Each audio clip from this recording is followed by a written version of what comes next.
श्रीराम समर्थ. श्रोते हो, आपण ऐकत आहात श्री गोंदवलेकर महाराज यांचे प्रवचन. संतांचे ग्रंथ. संतांचे ज्ञानच असे असते की त्यांना वेदांताचे मर्म आपोआप कळते. अमुक एक ग्रंथ कोणी लिहिला, केव्हा लिहिला, त्यामध्ये अमुक्या पानावर काय आहे, या गोष्टी एक वेळ संतांना सांगता येणार नाही, पण त्या विषयाचे मर्म त्यांना बरोबर ठाऊक असते.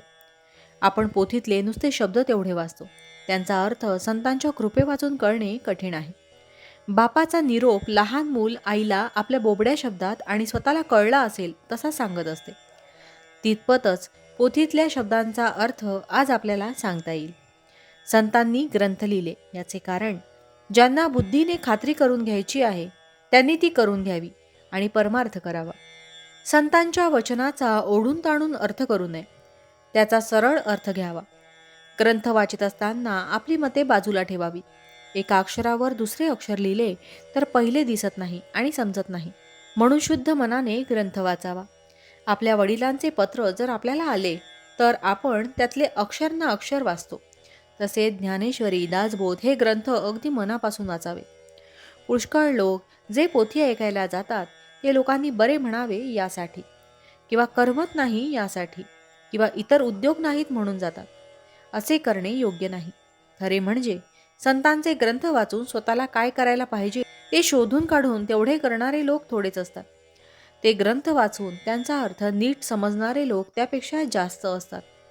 मोठ्या संतांचा ग्रंथ आहे म्हणून नुसता वाचणारे लोक त्याहून जास्त असतात, आणि त्याहीपेक्षा ते ग्रंथ मुळीच न वाचणारे लोक फारच जास्त असतात.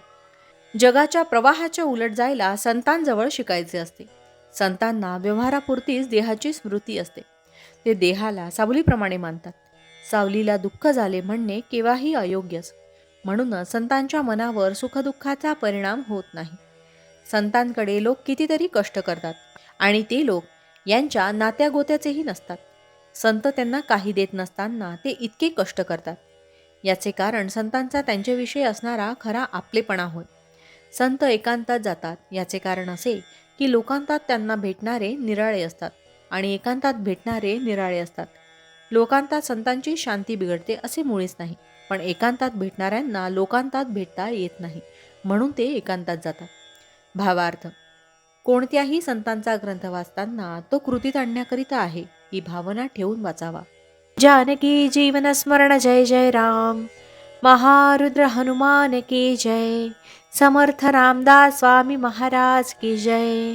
सब संतन की जय.